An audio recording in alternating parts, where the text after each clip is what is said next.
भगवान बुद्ध अपने परिवार, सगे संबंधी और सभी सुख सुविधाओं को त्याग कर आत्मज्ञान की खोज में भटक रहे थे। उनके मस्तिष्क में विचारों की आंधी आ रही थी। प्रश्न उमड़ते और वे उनका समाधान प्राप्त करने के लिए प्रयत्नशील रहते।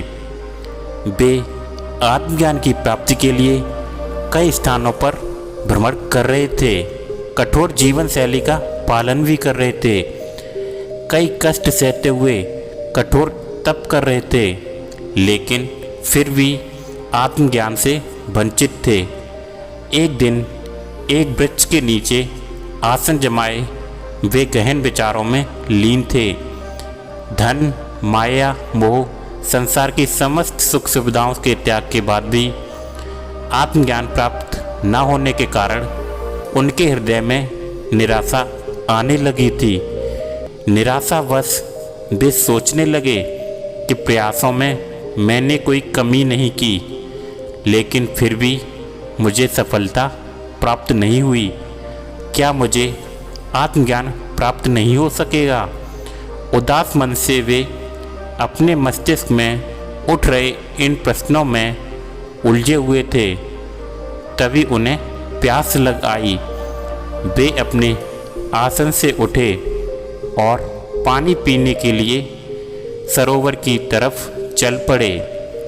वहाँ उन्होंने देखा कि एक छोटी सी गिलहरी मुंह में फल दबाए सरोवर के किनारे आ गई। अचानक उसके मुंह से फल छूटकर उस सरोवर में गिर जाता है। फल सरोवर की गहराई में समाने लगता है।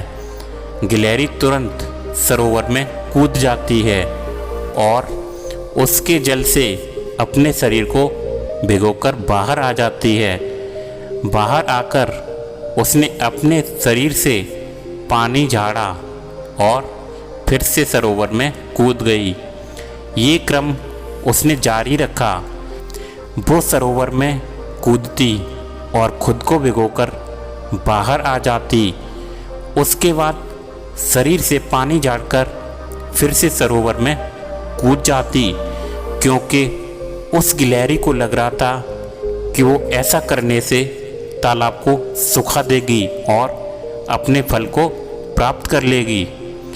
बुद्ध बड़े ही ध्यान से उसकी गतिविधियों को देख रहे थे और गिलहरी अपने कार्य में जुटी हुई थी। तभी बुद्ध जी सोचने लगे कि इस छोटी सी गिलहरी के लिए सरोवर खाली कर पाना असंभव है, लेकिन फिर भी ये बिना हिम्मत हारे और पूरी आशा और लगन से अपना लक्ष्य प्राप्त करने में जुटी हुई है।